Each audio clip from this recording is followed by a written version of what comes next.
Hi, and welcome to the OrgDev Podcast. So we spend a lot of time in organizations talking about beginnings, new strategies, new structures, new priorities. What we talk about far less is about how things end.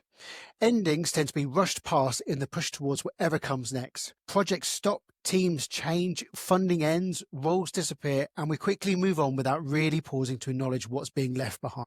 In this OrgDev episode, we're focusing on endings as a critical but often overlooked moment in leadership and organizational life. What happens when endings aren't handled well? And what does it really ask of leaders to lead through them with care rather than avoidance? We're absolutely delighted to be joined by Lizzie Bentley Bowers and Alison Lucas today. Both are executive coaches and facilitators working at board level across all organisations. Alison is director for the Randolph Partnership and Lizzie is the founder of Causeway Coaching.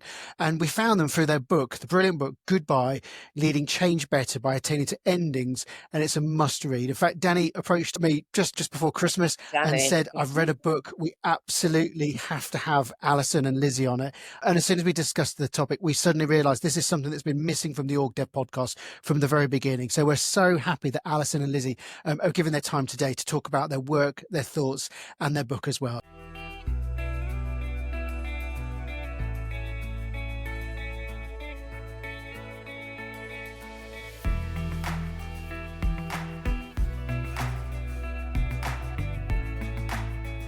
So yeah, if you're on audio, then I've got my usual book with all the tabs. So I've devoured this. I think it made me. I really enjoyed it from a. There's lots to talk about today. I really enjoyed it from a kind of organisational perspective, but I think also personally, just making me think about transitions going on now and endings and things I've been involved in the past. So it was a really good reflection piece for me as well. Just to kick us off, tell us a bit about the book. What inspired you to write it? The main thing I think was we realised that this was something that we were encountering all the time and that people could do it better. It's as simple as that.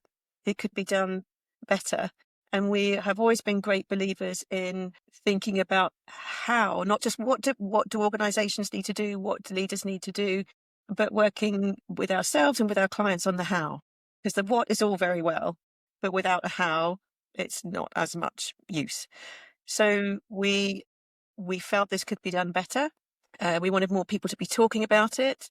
And we didn't want to be talking about that without saying, how do you do it? So that's what initially inspired us to write the book. It's a gap too, Ali, isn't it? Yeah, I think when we've been talking about it for a long time, and then when we always talk about turning to our bookshelves, and there is nothing in executive education and leadership about endings, and we sort of came up with these four. I love a Venn diagram.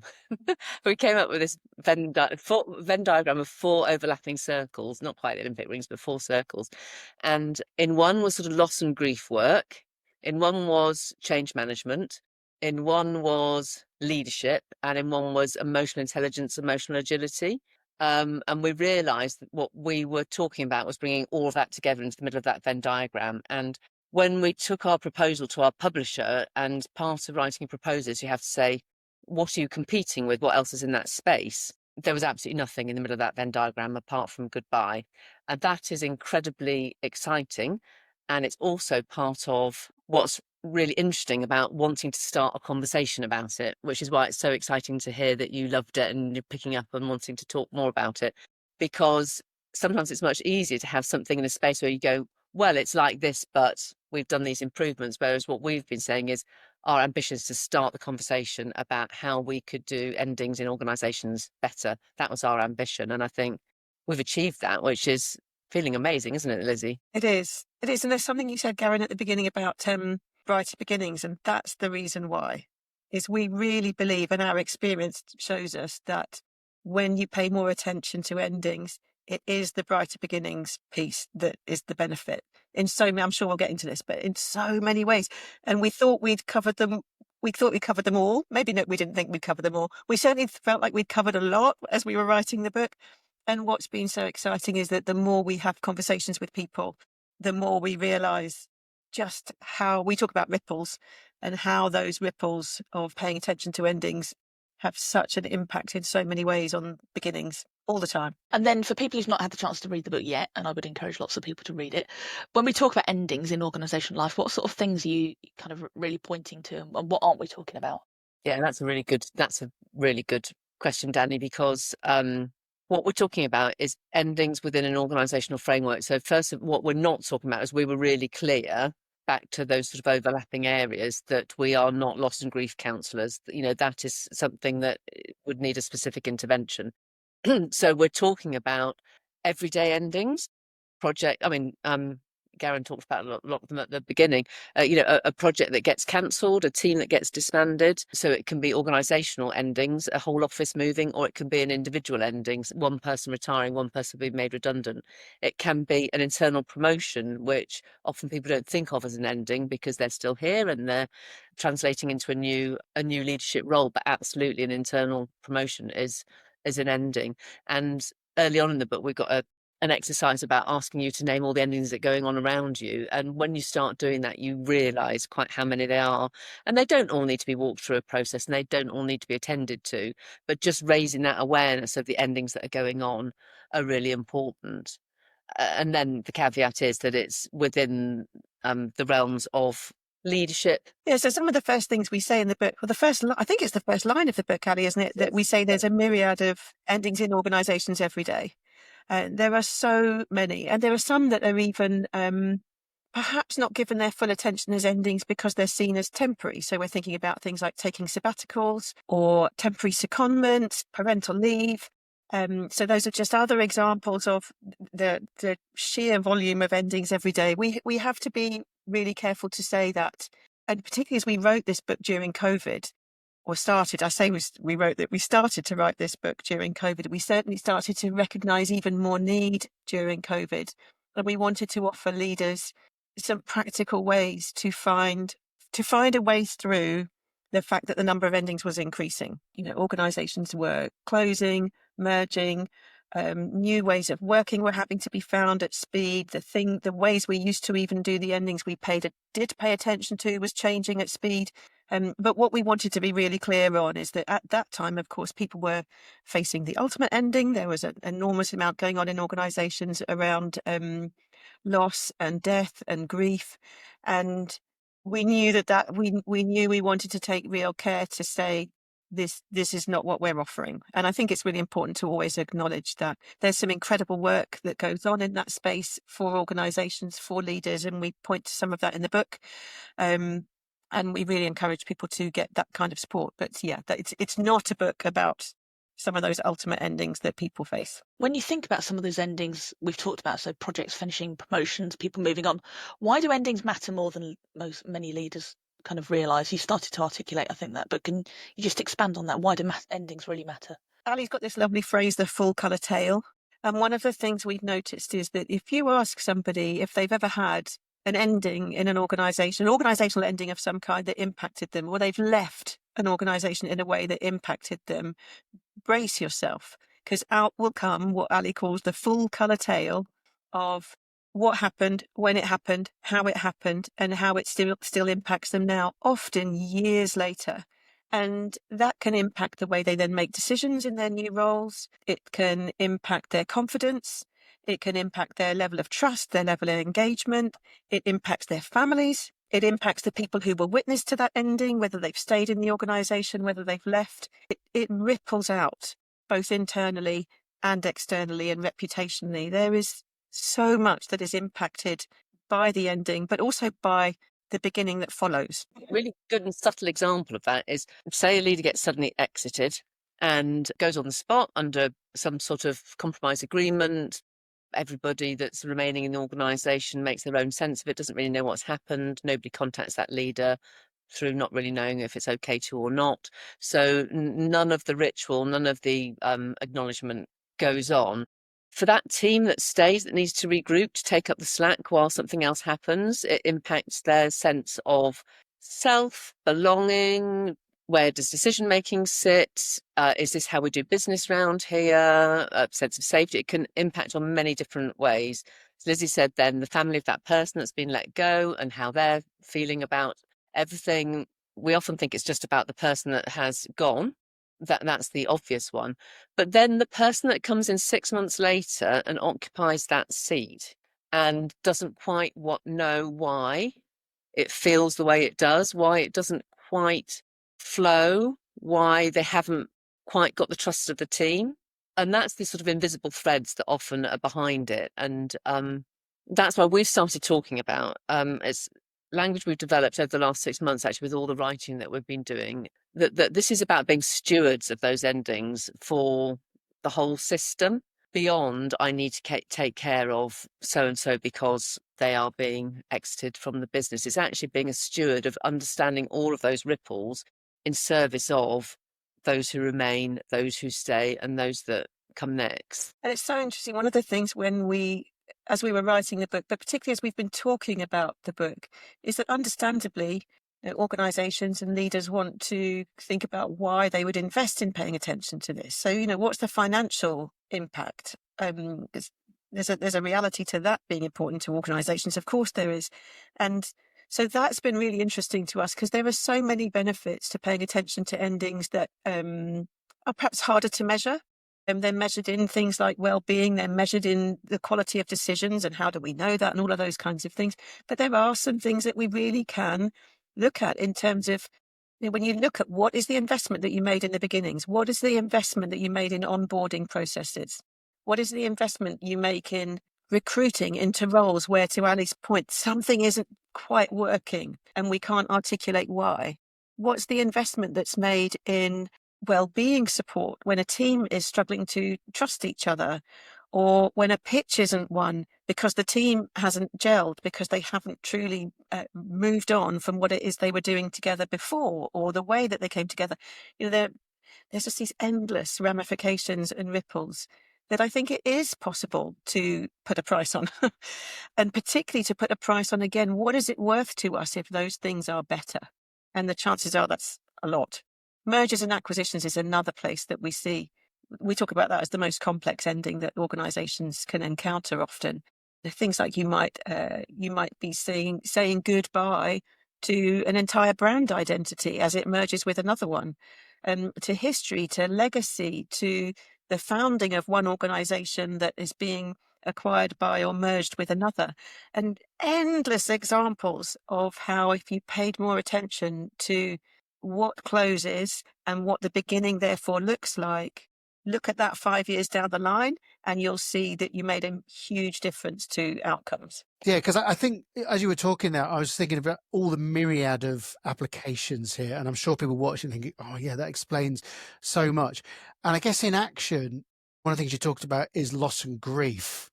And I guess I'm sort of curious about what does that look like? So, for example, there's a constant need in organizations to keep moving forward. And yet when there is loss, mourning comes with it as well, doesn't it? And if people don't necessarily give the time or the space or the patience for these things. So if you're a manager, for example, who has had to do redundancy and needs to make space for their team, but can't necessarily talk about it in detail, like what are the things that they have at their disposal to sort of help them through that process? So I think you've named the two most important, which is time and space, and that assumption of rushing on. And sometimes it is an assumption because we get into the habit of speed, but sometimes it's rushing on because we don't want to sit with those froggy emotions that go with loss and grief and the fact that this is different now and we are going to miss some of these people and we need to regroup. So I think there's a convenience in rushing forward. So time and space and finding the right place. So it doesn't necessarily have to be the manager that helps people to process this stuff, but actually saying it's okay, acknowledging the fact that it will feel different, that it's going to take some time, not piling on objectives straight away, checking in with people. And I did a piece of work with two teams that came together who were part of a bigger merger, but this is two specific teams coming together. And in an hour, they did a little bit of history telling of where they came from and what the separate identities meant to them, and what the reality of this merger meant for them. We basically walked through the steps and how they were feeling. And they had really mixed feelings from, I've worked for company A for 25 years and it runs through me like a stick of rock, to I was recruited into this company 6 months ago and you were already merging. Hey ho, I knew that this was going to be great for me. And just that little bit of history telling and naming of emotions. And we gave them emotions cards so they didn't have sort of, they could just say, yes, I think I've got these ones going on. brought the collective together to then start in the afternoon. They were doing strategic planning going forward.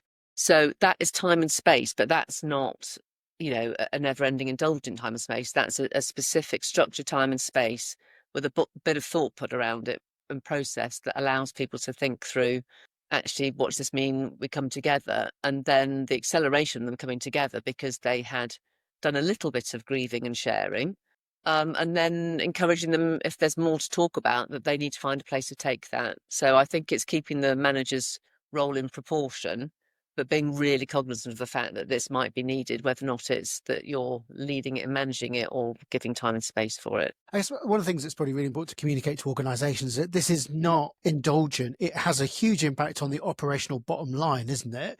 I'm sort of reminded of a situation that I was called into, and there was just a senior manager, and he was seen as being very difficult with slowing down performance, the way the team's in. And only when you went back through his story that he was actually carrying the trauma of people that he'd worked with 20 years ago that had just been walked off site after serving the organisation for multiple decades. And he was still hanging on to that. And that had such a big impact. But it's that kind of sort of thing that we don't make time for it, do we? And we kind of move on. But you talk about leaving scars in an organisation. There's a lot of scar tissue that exists in organisations. The image that comes to mind as you described that, Garen, which sounds incredibly difficult for that individual, is that kind of put a lid on it, keep it down. Because, and I think there are a number of reasons that, speed is one of the reasons why people do this. But I think there's also there's a really understandable nervousness for a lot of leaders, for a lot of managers, for a lot of people who we're asking to do more to hold that space about how do I do it? What do I do if the emotion becomes too much? And therefore we try and simplify it. We try and put the lid on it. We try and simplify it. We often talk about the fact that if you can name, Ali's talked about naming emotions, and it's so important because you might be feeling sadness, but you might also be feeling some relief. You might be feeling some guilt about who's staying and who's going.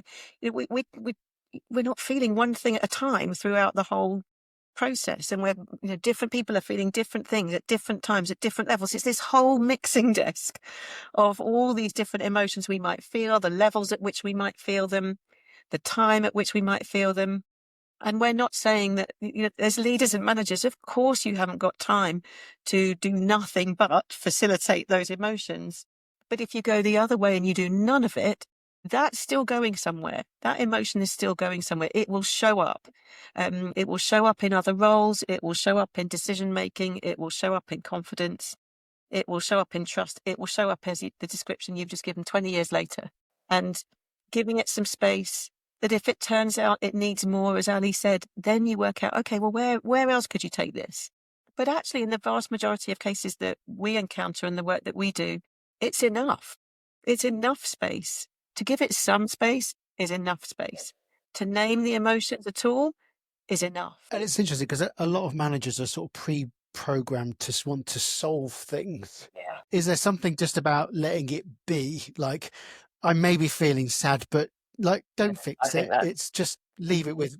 Yeah, I think you're absolutely spot on. I think the fix it, rescue, how can we move this forward? And often it is let it be. It's sitting with those feelings and knowing that these too will pass, and people can process that on their own, that it's not just because somebody says they're sad that you have to fix that. It's one of the reasons why I got emotional agility back out this morning, because she talks about in sort of being in contact with our emotions, then it's not about being run by our emotions. And she had this lovely phrase about by being in contact with them, we can put distance between the thinker and the thoughts, the feeler and the feelings. I need some more. I need to see some tabs like you. I'm just got pencil marks everywhere, Danny.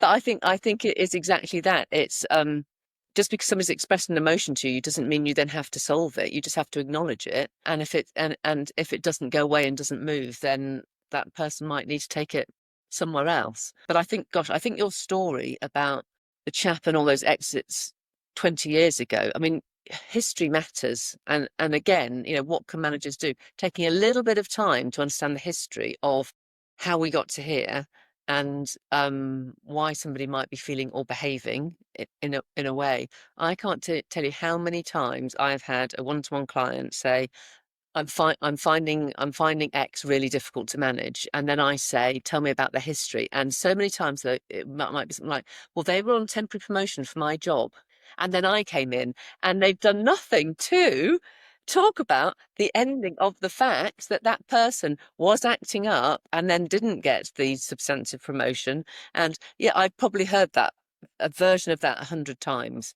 And that's not much to sort of understand before you start judging behaviour, which what I'm hearing was going on with your chat, to actually think about what might have led us to here, and to be curious about how did we get to here, because there's probably some absolute gold dust in there. I was going to say, I wonder if some of it goes to the very heart of how we portray change in our organisations, and kind of the role of a leader to be positive. And if we've got a big change or transformation, then that drive to just be positive about it and not acknowledge the downside. We're not very good, I don't think, in organisations at saying, yes, we're doing this thing, it means a huge amount of change.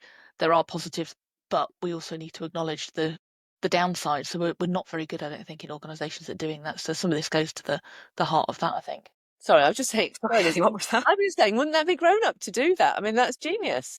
Well, and it's really interesting because in the book we offer 4 steps: and reality, emotions, accomplishments, and ritual. And to your point about positives and negatives, we start with that reality step. Name the full reality, because what people tend to do is put the reality into these positive and negative buckets. And what we're challenging leaders to do, and inviting them to do, is say, what's the reality? Before we get into the emotion and how I feel about that reality and how other people feel about that reality, let's name it and let's try not to categorize it. Because if by doing that, so for example, what we've experienced is that in naming the reality, people are able to then say, oh, and actually there's this aspect that I hadn't considered, because they haven't got caught up in the emotion of the first thing they were talking about before they've named all these different strands of the reality. And maybe even thinking about, what's the dissonance, the timing dissonance in that reality. Because often some leaders are aware of and working on an organisational ending that then they sort of lose sight of the level of surprise that is for people who've just heard that news. And again, separating out that reality can really help us to, before we get to the emotions, pay some attention without the judgment. Again, I'm going to ask you a horrible generalising question here. Do you think that sometimes managers underestimate people's ability to take on this reality, and maybe they want to sort of protect them for it, or take on the role of parent for their people? Yeah, in transactional analysis terms, you might call that marshmallowing, that sort of nurturing parent going a bit too far. And actually, part of reality is clarity. And I think whenever you have clarity, however much you might not want to hear what it is, it gives you choice. And I think managers often in that way just marshmallow and fudge stuff. And actually, when we can be clear and we can talk, as Danny beautifully said, the change is a reality. We need it. There are going to be positives. This is where we're hoping it's going to take us. But this is what we're going to lose in the meantime. And this is what we need to work through. That level of clarity and honesty, I think as human beings, most of us can cope with that. But again, it's back to what assumptions do we make that leaders and managers ought and should be doing. There's something really interesting about measures of success there. How are you measuring the success of a transition? How are you measuring the success of a change? And as you asked that, Karen, I'm reminded of work that we often do around delegation. I'm sure you've encountered this many times, that people get to a certain position and they struggle then with the delegation because they don't want to overburden people, or it all becomes about what they don't want to do, rather than giving those people the credit for wanting to do those things, or for having a conversation about those things, or being ready to do those things, having those opportunities. There's something about sometimes when we go into these leadership and management roles, we overstep our responsibility for how other people feel, rather than being the space in which they can express it, we can discuss it, work it through. It's okay if we're a bit uncomfortable, because that's the point. We'll get to a place of comfort. And so many of these principles that we've applied to endings, leaders are really skilled in this. Or if they're not, they become skilled when they notice it. And it's that there's something about how can you translate those skills across and pay attention to this often ignored subject. So in a lot of organisations, it's clogged up with zombie projects or zombie initiatives. They were launched with great fanfare, town hall, whatever. Cakes were brought in. This is the next big thing that's going to save us. And people really put their effort behind it. And then they just kind of, Danny sort of says, projects die a day at a time, which is very true, isn't it? And it just kind of fizzles out. And you talk about the importance of rituals, but there's very rarely rituals about a project or an initiative ending. And so they kind of carry on. I guess, what's your perspective on that? Is that something that you see in the organizations you work with? And what can organizations do to sort of clean house? Because it's kind of entropy in a way, isn't it? Like, it creates disorder in an organization when there's so much stuff out there that just hasn't been ended and it's just in the ether. Gosh, there's so much in that. I love that projects die a day at a time. It's so true, isn't it? And there's, well, gosh, my head's going to so many places, but the opportunity there to name that reality, and it's courageous work, but to name that reality of the fact that this is no longer working, or this thing we had great intention for and high hopes for, let's be honest about where it is. And let's be honest about it so that the attention, the energy, the time, the money that is still going into keeping that alive as it dies gradually could be spent on what's next, could be spent on rounding it off in a way that enables everybody to move on to something that is going to work. There was something also that was pointed out to us as we were writing the book, and we were interviewing some people as we were writing the book, that really stayed with me about inclusion and endings. And how, if we're not paying proper attention to the ways of working that need to end, and we're naming them as they end, the danger is we actually carry through some of the thoughts and behaviours rather than truly shifting them. So the amount of opportunity that comes with paying proper attention to courageously naming, this doesn't work, or this doesn't serve people well, this doesn't serve the organisation well. Again, we keep using that word myriad. There are so many ways in which working life could be improved by having the courage to say, either this needs to end or it is ending. Let's look at it. Let's open our eyes and take a long, hard look at it. I love the fact you said clean, because I think so many things do drift on. In fact, they have ended a couple of years ago, but nobody's formally taken them off the, project sheet, payroll, whatever it is. I think there's something really interesting about how those are sometimes attached to ego. Sometimes attached to the beginning and what we've invested. That sort of what's that phrase about sunk cost fallacy? Sunk cost fallacy. That actually, because we've invested so much in this, we need to continue, and it's just got this sort of nosedive tail. And I think the advantage of, if we can encourage organisations to actually really look and think how much time and energy going into things that actually are not materially contributing anymore, you have the opportunity to do something clean. And then the step that we recommend is back to the accomplishments, is that then gives you the opportunity to do lessons learned. It's not a sort of skulking away, my project was canned. It's the given probably 100 context shifts, because that's the world we work in, have happened since that was launched in good faith. Actually, what are the lessons learned? What can we do to be more agile, or what worked well on that project, even though we didn't get the outcome?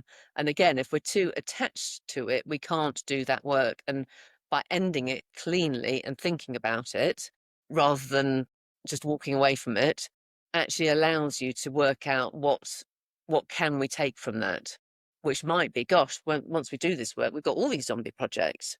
But I think it's really interesting, because we put projects into the book, and it felt like a really subtle one.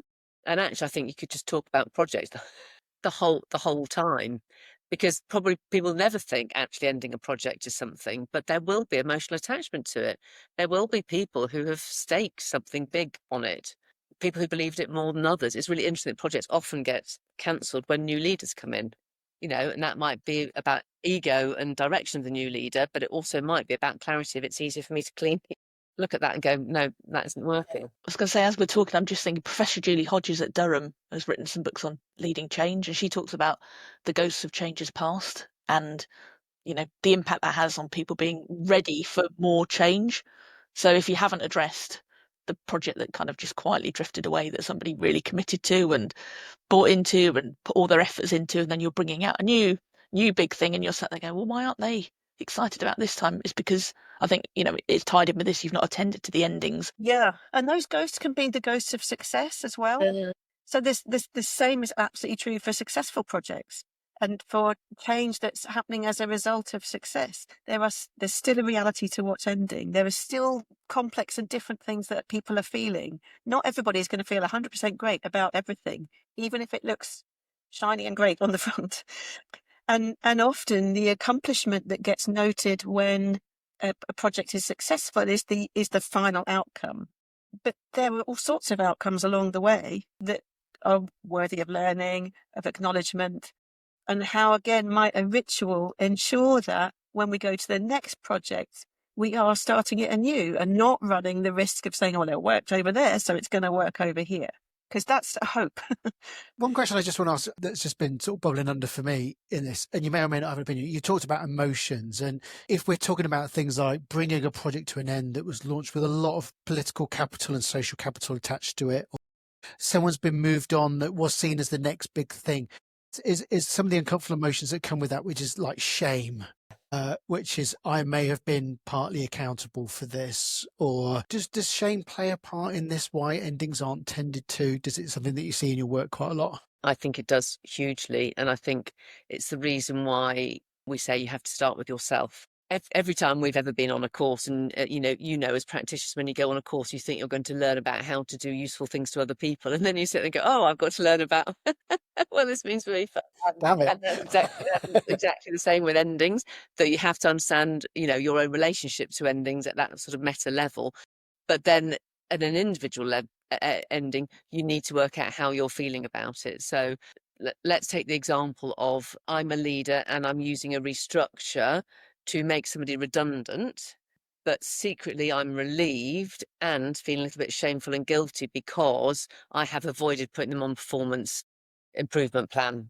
So the restructure has allowed me a clean way of doing it where I can pretend it's got nothing to do with me not facing into difficult conversations.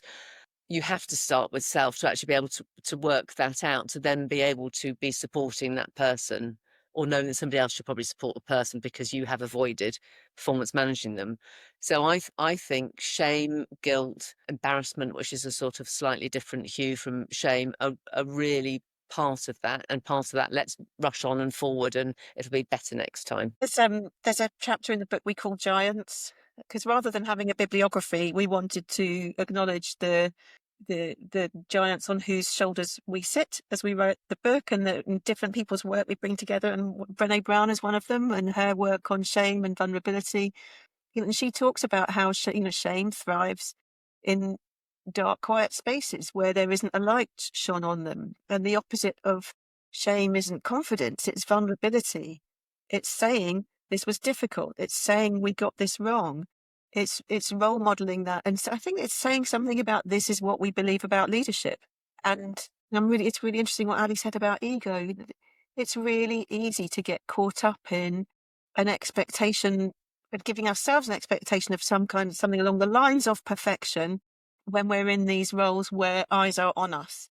And yet we all know that it's when we see the full human in front of us, and that isn't about sort of crying every day, far from it, but it's about saying, we're constantly walking a whole range of experiences, and if we can honestly share where some of those are coming from and why we're making some of these decisions and who we are as people navigating difficult organisational life in a world that's constantly changing, it's a powerful thing to offer to the people that we're leading. A lot of people that are watching this will be in the HR community. So they see a lot of this stuff. They see the manager that's going, no, this is honestly a restructure. It's not about their performance at all. What can HR or those people that are bystanders or participants in these processes do to make sure that honest reflection goes on and the lessons are learned? Because it's easy for us to post-rationalise things and move on quickly, but otherwise it just gets repeated again in history for the next issue as well. The last few months, we have had a huge interest from the HR community. That the book has really landed in the HR community in the sort of wanting to know more and understanding that, how to, from that perspective. In the book, we talk about the architects and the implementers of endings. So, and somebody might be one and somebody might be the other, and somebody might be a bit of both. So an HRBP could be a bit of an architect, a bit of a designing with the leader and the manager, and also the implementer. Or you might have somebody who's just the implementer. And actually those two roles, because you're calling them sort of, bystanders, but they are absolutely in it. And our honest answer is that what we would like to do is to equip them. We would like I think our next ambition, having said we wanted to start a conversation, is we think possibly the most exciting way of translating this into organisations is to equip those architects and implementers through the uniqueness that is the HR role. And that if we could help them understand their own relationship to endings, what might be going on for them, understand how to use the work, that we can upskill them, we can give them capacity in supporting those leaders and managers in how to do it. And I get all excited when I get into this. I think that is the single next biggest thing that we could do, is actually to really, really upskill those people. And I think there's appetite for it. That's what I think we're realising, that there is appetite, because that is where we can have that. What's the word? Get the most leverage. That's not the word I'm looking for, but where you could, if we can help them to be better at this and not shy away from themselves, and therefore notice when they're seeing it in their leaders and managers, that they can maybe pull them back from being architects of the restructure that because they're avoiding something, or if they are going to implement it, actually helping them upskill to implement it. Connected to your question, Gavin, we often get asked, what about when there's legal process? What about, the HR community is saying to us, what about when we literally can't talk about it? And to Ali's point, what excites us is that it's like any leadership skill, or any skill actually, the more you practice it when you don't need it, the more it will be available to you when you do. So if we can be equipping organisations to culturally be having more endings conversations where there is a difficult process, then, for example, you can be confident, as in HR, you might be able to be more confident that whilst there are things you can't talk about, you have equipped that person to do that for themselves, or you have equipped the organisation to be having these conversations and to be doing what they can. And quite often we talk about how this work happens on a piece of paper that nobody else will ever read. But the point is that by doing it, you've given yourself an opportunity. So there's something about embedding this practice culturally that means that people are equipped for when they need it, even when it's what we call in the book tricky and messy. I was just going to go back and draw on a thread you started, Lizzie, a little bit earlier about the idea that not all endings are negative, and that there's growth. We're working with a lot of high growth companies at the moment, and that comes with its own need to acknowledge the change and the endings of phases. I'm just struck by some organisations, they grow quickly and then people are mourning, this isn't, it's not the same as it was when I joined and we were a 20-person scrappy startup, and now we're much bigger and there's structure, and I don't think organisations are very good at acknowledging that. I think there's some starting with the end in mind that organisations can do, particularly startups, young organisations that have high ambition but don't necessarily make the connection. It's exactly what you've just described. Don't necessarily make the connection between us. If we achieve that ambition, what does this look like? What does it look like when there are 50 of us rather than 5 of us? What will it look like when there are 500 of us rather than 50 of us?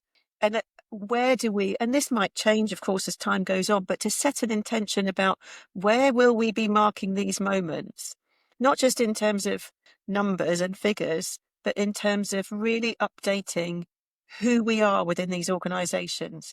Not least because then so often what that enables people to do is say, actually, I'm not the best person now to serve the ambition of this organisation. It means a lot to me that they achieve it. So how do I now navigate the fact that there's something for me, there's a role for me that's ending, that might even involve an exit from the organisation? And I'm sure you see this a lot, that it can be really complex for founders to be in boardrooms with board members who've been brought in to do specific things that the organisation needs now, that they want to see happen, but that then there can be all sorts of tricky stuckness in terms of who's responsible for what, and how those voices in that room are heard and responded to, because those threads haven't been carefully disentangled. And our ambition and our understanding of what the reality of that ambition will look and feel like when we achieve it, it often comes as a surprise to people. So when we talk about brighter beginnings, one of the things we'd love to do, or love for organisations, is for them to be so happy to see an ending happen because they know it's about the beginning, and they're willing, therefore, to look at the ending right from the get-go. Hi, we're just pausing this interview for a moment. Have you ever finished an episode of the OrgDev podcast and wish you had a cheat sheet that summarises all of the key points?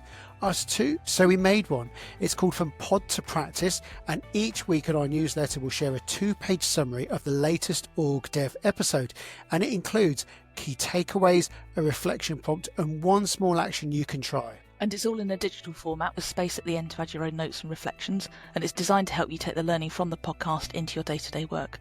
So to get your copy, just sign up to our Next Step to Better newsletter. The link's in the show notes, or you can visit our website at www.distinction.live to get the latest From Pod to Practice in your inbox.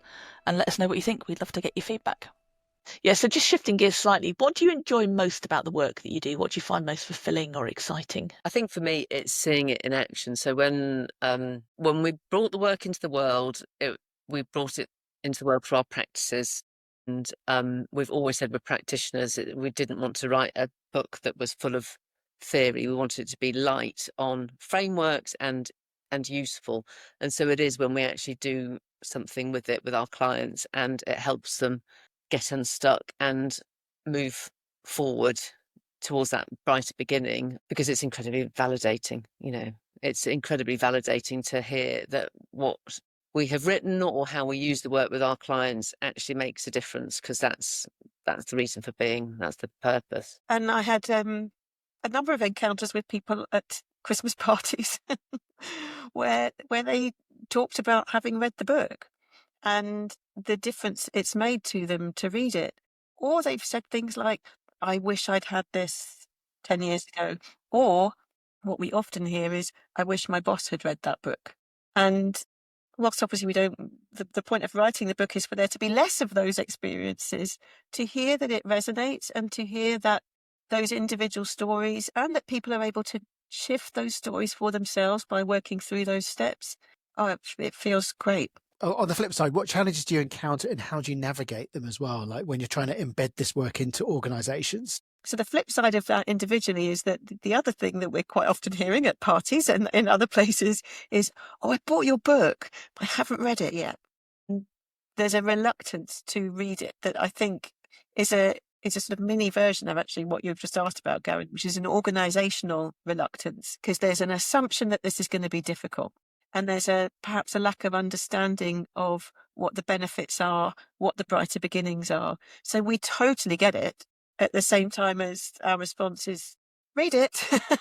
Because if you do, you'll find that we're not just being theoretical.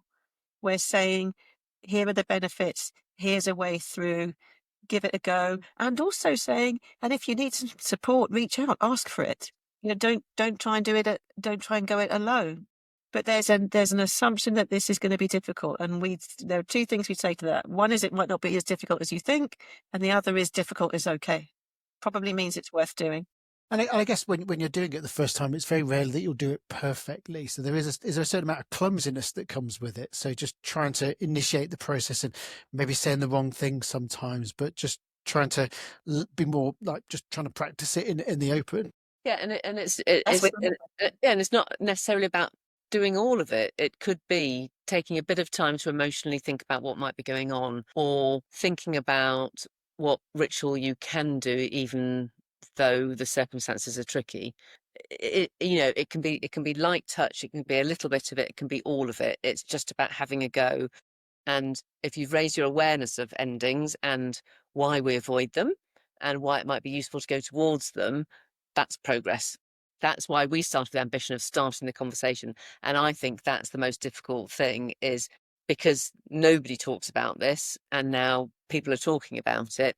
It's to get that momentum so that it does become something that is in built capacity in our leaders and in our HR and OD communities. If you kind of reflect back on your career so far, this is quite a big question. What are some of the kind of key lessons that you take with you? Ali's already touched on this, but that start with self. I think that experience of being on the courses and thinking, it's about me again, but paying consistent attention to that supervision, peer supervision, continually having the conversations about what's my response to this? What am I learning about myself? And how does that therefore impact my availability to the people that I'm here to facilitate and coach? I think that's been of huge value to me. But the other thing that has become of increasing value to me is to be starting with strengths, to be thinking strengths. It connects to our accomplishments pillar. But the more I pay attention to strengths when I don't need to, the more I find them available to me when I do need them. And I see that in clients, both at an individual and an organisational level too. I'm fascinated by the benefits of separating out and naming strengths. I think one of the things that's really stuck out for me, which I always hold, is that curiosity is the opposite of judgment. I find as a practitioner, sitting in front of many different types of leaders and people and teams, as a human being, judgment often kicks in, and there's a difference between judgment and discernment.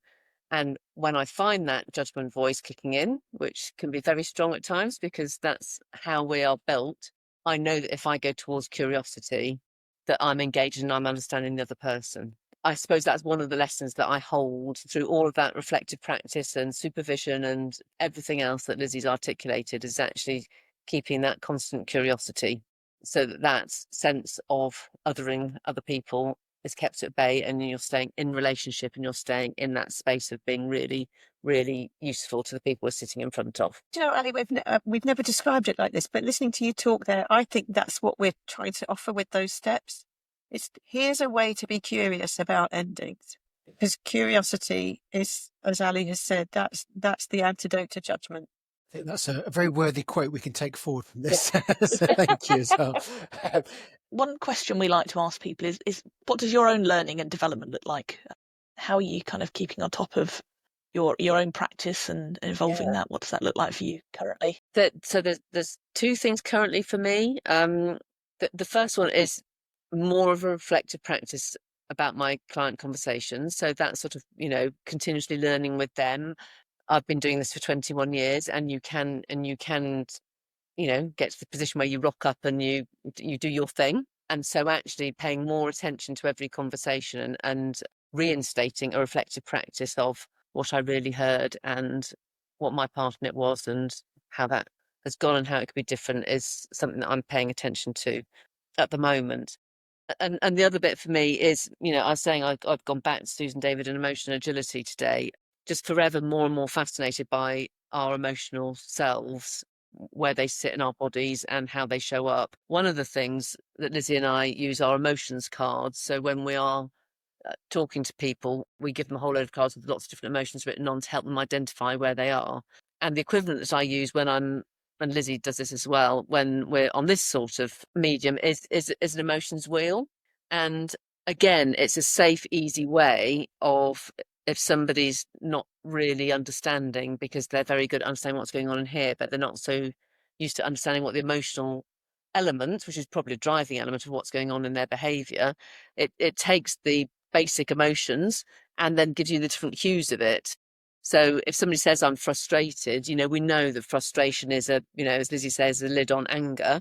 But by using an emotions wheel, it really helps people explore emotions that they might easily relate to or find more difficult to get into. So I'm experimenting a lot with that at the moment. I love one of the big things is that managers, a lot of people are accidental managers. They don't necessarily put themselves in that place. They were kind of found themselves in it. And so they're not as maybe emotionally aware or emotionally literate. And you said hue. So it's about having a bigger palette of colours to articulate how you're feeling or how your people are feeling as well, which means better conversations, doesn't it? Yes, absolutely. And that's something you can have as a team, to think, well, I didn't know that being remorseful was actually basically saying I'm sad, because I might be somebody that thinks it's not okay to be sad. So it's back to accessibility, ease, doesn't have to be scary. It's a really, really useful way of getting into into that. We have a lot of readers, and obviously we do recommend your book 100%, and you'll find a link to your book in the show notes as well. And you said about the whole point about giants and the people whose work has influenced you. Can you recommend perhaps a book or a podcast or a video that's inspired you, could potentially benefit our listeners if they want to sort of take a little bit of a deeper dive into this area? So I'd really recommend a deeper dive into the work of David Rock. So we talk in the book about the SCARF model. I don't know whether that's a model that you've looked at before on here, David Rock's work on neuro leadership and relational leadership, and he's done all sorts of really interesting work. And one of the things we quickly connected to as we were doing this work is that endings touch all those 5 SCARF domains that David Rock has identified: status, certainty, autonomy, relatedness, fairness. And actually I saw something recently, and it's led me to revisit his work again, that more recently when they've been revisiting their work, they're identifying how fairness is now one of the strongest drivers of behaviour and relationships. So I'm really intrigued about that. I have a strong fairness driver myself. I'm aware of it, I recognise it, and I try to use it as a useful driver, but also as one that I need to pay attention to, and where might I be overplaying it. So I'd really recommend, there are podcasts, books, articles, you name it. Have a dive into David Rock's work. I think Brené Brown sits at the heart of so much of where modern leadership has been going and is going. Lizzie's already talked about her vulnerability and shame work, courageous leadership. I think it's a brilliant place to dive back into her work. The first of her books I read, Daring Greatly, I then got on tape, and not tape, it would have been CD. I probably ran the CD out that I knew it off by heart. But her Daring Greatly, quote is from the Theodore Roosevelt about talking about, it's a speech I think he did in something like 1918, talking about being in the arena. And if you're in the arena, you get knocked out, but you stand up, and the bloody man stands up and is marred again. I think we're saying, get yourself a little bit in the arena. Here's a handrail. It's not as scary as you think. It has huge impact, but dare a little bit greatly around this. So yeah, I'd come time and time again to Brené Brown. I chuck one more thing in the mix. So we love references, so yes, go for it. Well, so I'm going to have to take my glasses off and look to my bookshelves, but it kind of relates to your question, Danny, about evolving as well. And I would say that the last 10 years of my practice and my learning have been characterised by trying to understand what I don't know, and realising just how much I haven't paid attention to, and using that as the starting point for going to find out more about, particularly around inclusive practice in coaching and in organisational development. And I think it's that what are we not paying attention to question that really drives Ali and I in our work as well. We knew this was something people weren't paying attention to. We knew that it was something we weren't paying attention to. That was the first conversation we had about this. We realised, oh, hold on a second. When it comes to coaching, we pay so much attention to what we call that contracting stage. How do we pay equally intentional, thoughtful attention to how we close, and what would the impact of that be? And myriad of conversations since then. So keep thinking about what you might not know or you might be missing is a great way to work out where to head next for resource, I think. So this has been a brilliantly expansive conversation. We've shone the torch in lots of different parts of organisation and personal life as well. If we could leave the audience with one takeaway from take out of this conversation, what would it be for you? For me, it's something we've repeatedly said throughout, and it's worth saying again, is be ready to start with yourself. It will be okay. Start with yourself. I think we could have called the book Goodbye and Hello, because it is goodbye in service of brighter beginnings. And we hope that energy, and we deliberately made the front cover a lovely, bright, energising colour, that energy will help people think that looking at endings and goodbye will be in service of them going forward. To beginnings. It's all about the brighter beginnings. Well, what an amazing end. It's been such a brilliant conversation. It's been incredibly thought-provoking. I don't know about you, Danny, but there's loads of takeaways from me. What are you taking away from the conversation? I think it's hard to do it justice, just wrapping up in a few points. I think we've covered lots of ground, and I think you've done a lovely job of kind of making the case for paying attention to endings. So thank you for that. I think I've really enjoyed the idea that endings and beginnings are just intertwined. You can't treat them separately. I love what you said about invisible threads of endings and kind of, working that through. And I think something you said towards the beginning around the invitation to be stewards of endings for the whole system has really stuck with me. So thank you. Yeah, and for me, do you know, I think it's one of those books and interviews where I'm going to keep waking up at 3 a.m. and rewrite my own past. One of the stories that came to my mind is I remember when I got a first promotion to manager many, many years ago, and I remember feeling a sense of mourning about it, and now it all makes sense. And I remember saying to my colleagues at the time, because I'm becoming manager of this team, it's not going to change anything, is it? And all of a sudden, no one started to go to lunch with me because I was the manager. And all of a sudden, you start to realize in your past that often what is a good thing is often there's an ending in there as well. And that I think that talks to one of the other things you talked about is the importance of time and space and letting things be. And it's not about the manager fixing it as well. I love the term that you talked about is marshmallowing. I think that's a really lovely turn of phrase as well. And the ultimate quote that you said, which is like curiosity is the antidote to judgment as well. So I think our audience are going to get so much value from it. And I know that they're going to want to connect with you as well and follow your work. So if people do want to connect with you or follow your work or read the book, where would you advise them to go? And I guess one thing you also do as well, on your website, you've got a deeper dive into 4 specific areas on your website. So how can people find you? So you can find either of us on LinkedIn, Alison Lucas and Lizzie Bentley Bowers. There is a website that houses the book, the podcast. Thank you very much, Garen, for referencing those, which is goodbyecoach.co.uk. There's some resources on there too, that if you need some things that help you facilitate an inquiry for yourself or others, you'll find some resources on there to help you too. Brilliant. And the book is available on Amazon and all the regular. And there he goes. Danny's, for those that listen on audio, is waving the book in front of you as well. It's well, I want to say a huge thank you. If you are watching this and you think you know someone that's either experiencing an end, is facilitating an end, or has been affected by an end in the past, please do share this. Danny and I are always so impressed with the number of shares that we get as well. So if you do know someone, please share a link with them and let them listen to it as well. And also, if you do like it, then please hit the like button because the algorithm gods love it, and subscribe to the channel because it enables us to get brilliant guests like Alison and Lizzie to share their work with us as well. But most importantly, we want to say a huge thank you to Alison and Lizzie. It's been brilliant. We want to say thank you for writing a book and articulating something that Danny and I have been trying to articulate for years. And now we've got something to point someone towards. It's got science and everything. so we're really appreciative, but a huge thank you to you both. We know you're really busy, so thanks for making time. Thank you for hosting us so beautifully. Yeah, I loved your questions. Thank you. It's been great.